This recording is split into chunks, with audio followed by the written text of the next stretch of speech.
ladies and jellyfish from Wisville, Sassas. Welcome back to A.S.K's videos. So, right now, it is 4/24, Wednesday, September the 20th. I am going to be predicting the winner of 2017 America's Got Talent. If you haven't seen my Simon Cowell video, be sure to check that out. If you haven't seen my full, super big America's Got Talent audition review, then check that out. So I'm just going to be going over all of the acts and saying what I think, and then I'm going to take you guys over my prediction on who will win, and then the order of how they will go. So starting off with Light Balance. Light Balance did amazing last night. What I really love about them is their act is so watchable. It's not like a singer. Like when you watch a singer, unless it resonates with you in a special kind of way, yeah, when you watch a singer, you never want to watch it over and over again. But with Light Balance, they're so concise and so fun that you want to watch it over and over. So that's really cool. Next, we got Mandy Harvey. Oh my God, she is one of my favorites on the whole show. My money's on her tonight. She's gonna be great. She did so amazing last night. I pray for her. Next we got Darcy Lynn. Oh my God, she made so many good acts not go through, like Mike Young and all those people. The act was okay. She didn't really do anything special. People keep telling me that her mouth is not closed. Her mouth is closed. She's really talented. All that.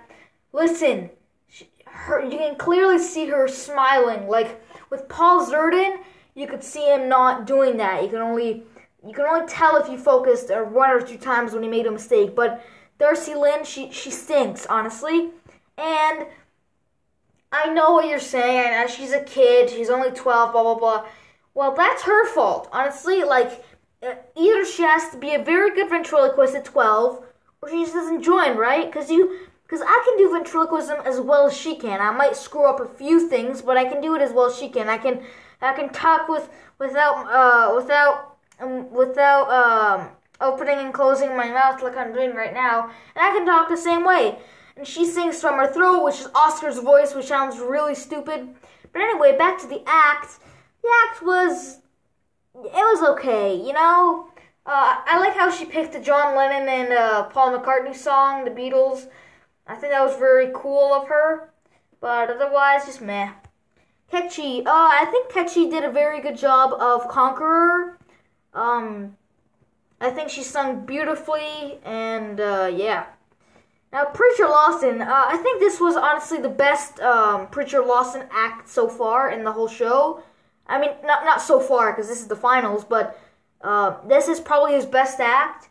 He did funny jokes, he had his physical humor, he had a lot more material than he usually has. I really liked the story. I didn't like the part that kept going on and on, but that's just me, you know, like, it depends on who you are, like he even mentioned in his own act. And I like the joke about the socks on. Evie Claire, now, I honestly am a fan of this girl. I know what you're saying, like, this show is only for Golden Buzzer girls who are singers and who have a sad story. But listen, Angelina Green, or whatever her name was, she had the same thing, and I hated her because she was so annoying. And she was Heidi's Golden Buzzer because Heidi didn't have a choice because she waited for so long. And then when the final singer came along who sucked, she was like, whatever, I might as well use it. So she was on her, and she got out in like the the quarterfinals or whatever. Anyway, Evie Claire, I took a picture of her dad when she did her audition back in February or January, and I took a picture of her dad in a video on YouTube I watched where he was in the hospital. It was just sad. He got so skinny. His eyes were big. He had a beard and a mustache. It was just scary. And condolences to her. Her father passed a few days ago, and she performed beautifully. I love her song choice, "What a Wonderful World" by Louis Armstrong. Probably one of the best songs, because if you think about it, if you don't know this is just like a fact of the day for you guys. What was I going to say? Oh yeah, Louis Armstrong, when he was singing back in the 1950s, 60s, all that, He had a few problems since the trumpet is really hard on your mouth, which I have a trumpet channel, so you guys can check that out.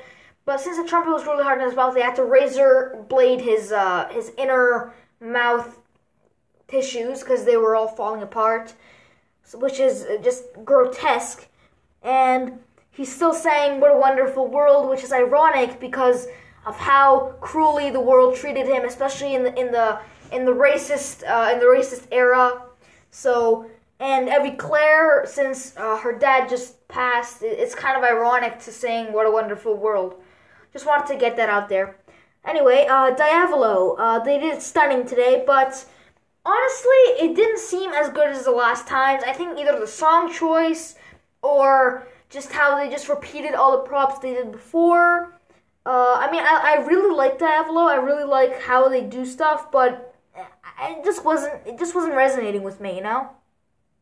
Sarah and Hero, these guys, I'll be honest with you guys. Sarah and Hero came up in the show with crying, sobbing, and just, like crawling your way up the competition. That's how they got up. They used Simon as a tool to get up, and now poor Simon, has to act like he loves these guys every time, so people don't bombard him with questions about how, you picked these guys to go through, now you don't like them anymore, like that kind of thing. Politics. But, I'll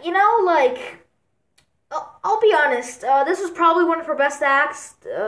Hero did make a mistake at the end, but, that's kind of the predictability of it. It was really slow, and this was even worse with the Pompeo family.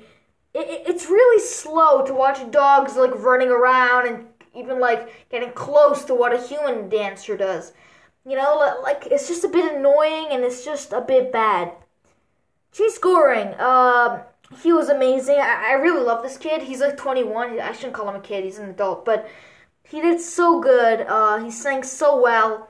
And I just feel bad for him because, singers, just simple singers with a guitar, a kid and his guitar, they never get far in these competitions. It's always either the magician or the comedians or usually the good singers with, either with a politics, like they have a sob story, or they're just really, they resonate with people.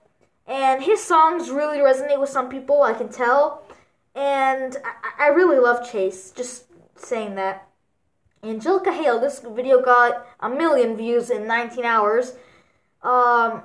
She did great, honestly. I think people saying her and Darcy are the competition between number one. Honestly, I think that too.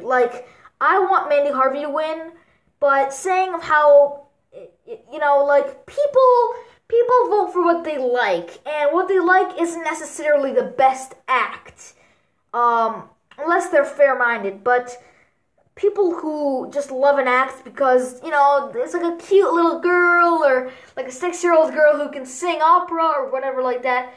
And Angelica, I think she has the biggest chance of winning over Darcy even, because she's younger than Darcy, she has a beautiful voice, 100 times more talent than Darcy.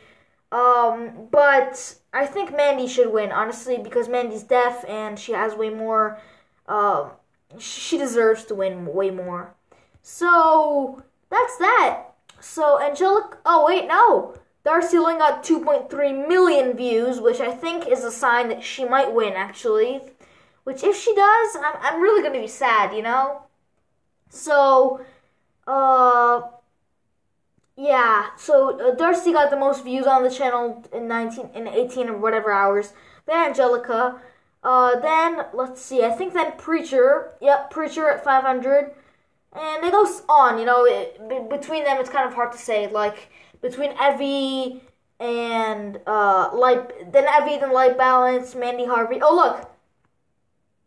Whenever you reload it, Mandy Harvey went from 249 to, 252.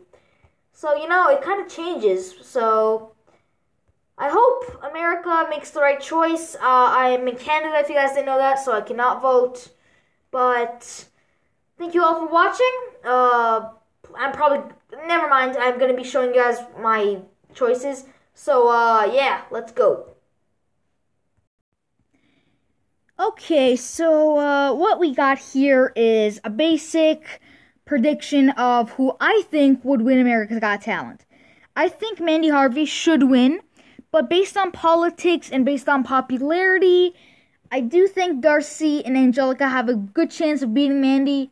So, I mean, if Grace Vanderwall won against the Clairvoyants in 2016, then Mandy Harvey must win against Darcy and Ketchy and Evie and all those people in 2017. So this is my basic prediction. For number 1 would be Mandy, number 2 would be Darcy, number 3 would be Angelica, number 4 would be Preacher, number 5 would be Ketchy, number 6 should be Evie Claire, number 7 should be Light Balance, number 8 should be Diavolo, number 9 should be Chase Goring, and number 10 should be Sarah and Hero. If you agree with this, just like down below. If you don't, just also like down below. Let's see what happens. I will probably make a backup video to this in a few, maybe days, maybe hours, maybe something.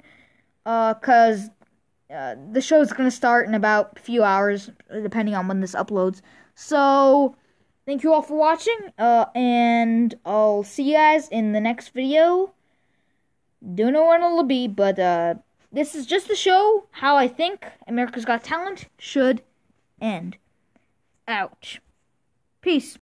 I would like to thank you so much for watching. So, if you enjoyed the video, don't forget to watch all these shows above. My Ask vs. Air, where I compare various shows, characters, etc.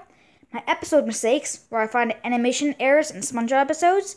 My top countdowns, where I do various lists, counting down stuff. My heroes, where I make episode plots with my awesome show with its awesome cast and characters. And my super reviews, where I review various episodes, movies, etc. All the links to all my playlists are in the description below, my social medias, and all the other stuff you can find. Thanks for watching.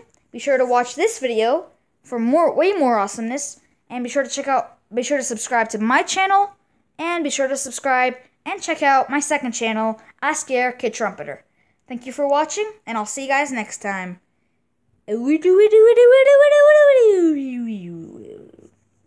Peace.